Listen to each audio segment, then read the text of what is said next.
¿Cuál es aquí? No, abajo. Eh, Ah, no, esto es esas. diseño. Aquí lo importante que usted tiene que tener en cuenta que es que por aquí entran los contactos, o sea, entran los cables de los contactos, ¿de acuerdo? Mire que si se da cuenta que por aquí dice 13NO, 43NO, 21NC, 31NC. Entonces, mire que esto es un contacto normalmente abierto. Normalmente entra por 13, sale por 14. 43 por aquí, sale por 44, 21 por 22, 31 por 32. ¿De acuerdo? Y esto que tienen aquí A1, A2, esto es un contacto auxiliar. ¿De acuerdo?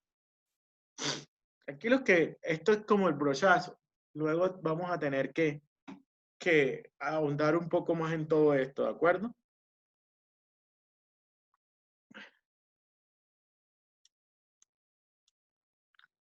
Bueno, entonces, también los contactores se clasifican por la carga que pueden maniobrar. Entonces, en ese orden de ellos, se tiene en cuenta entonces la carga que manejan. En ese orden de ideas, ¿cuáles son? AC1 cuando son cargas no inductivas o débilmente inductivas, cuyo factor de potencia mínimo es de 0,95. O sea, para yo poder usar eso, tengo que estar seguro que el factor de potencia de lo que yo voy a manejar tiene que ser mínimo 0,95. O sea, tiene que estar de 0,95 a 0,99. No hay ningún factor de potencia que sea 1. Eso es imposible, ¿de acuerdo? AC2, los contactores AC2 son para arranque de motores de anillos, inversión de marcha, frenado por contracorriente, marcha a impulso de motores de anillos y el factor de potencia está entre 0,3 y 0,7.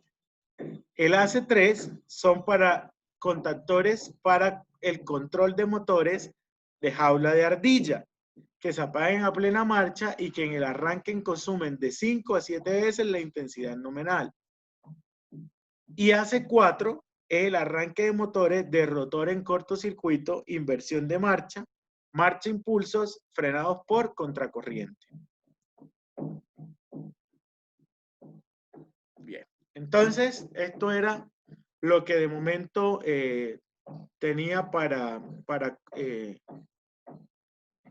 para compartirles. También quiero mencionarles que pues, ¿qué tenemos en cuenta nosotros cuando vamos a escoger un contactor?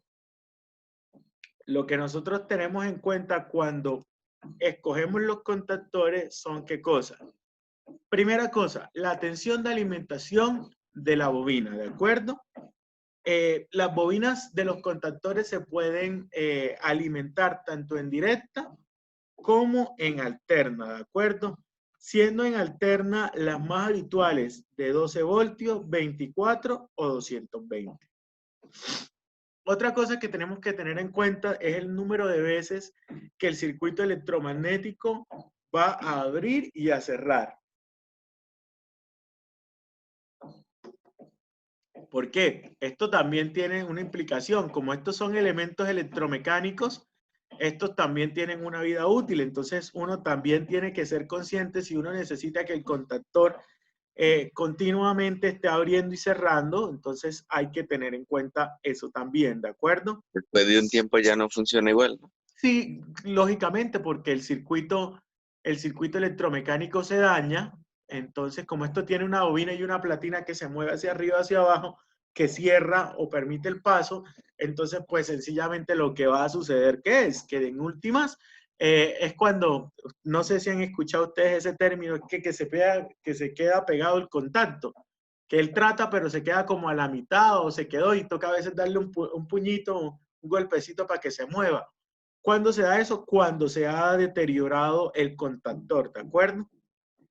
Y otra de las cosas más importantes que nosotros debemos de tener en cuenta cuando escojamos un contactor es la corriente que consuma el motor, o sea, lo que se va a trabajar en servicio, ¿de acuerdo? Entonces, es muy importante reconocer muy bien cuál es entonces lo que yo necesito para poder escoger muy bien el contactor.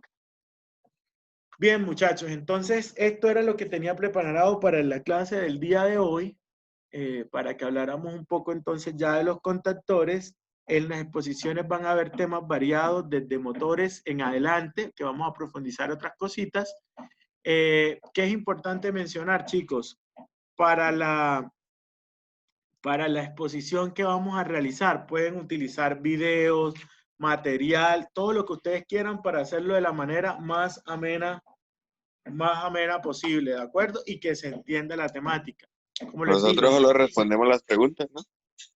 Siga Vamos, si soñando. hacemos, si los Entonces, compañeros hacen normalmente preguntas. van a tener 15 minutos para realizar la exposición, ¿de acuerdo?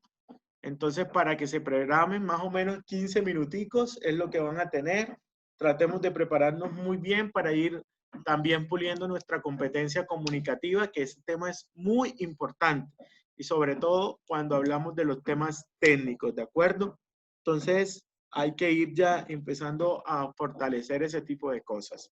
Entonces, espero que por favor me envíen los grupos por el WhatsApp y yo en la tarde, con el favor de Dios, estaré enviándole los temas de exposición por grupos, ¿de acuerdo? Entonces, muchachos, les deseo que pasen una muy buena tarde y un resto de día. Nos vemos, si Dios lo permite, el día viernes para seguir el trabajo, ¿de acuerdo? Sí, señor.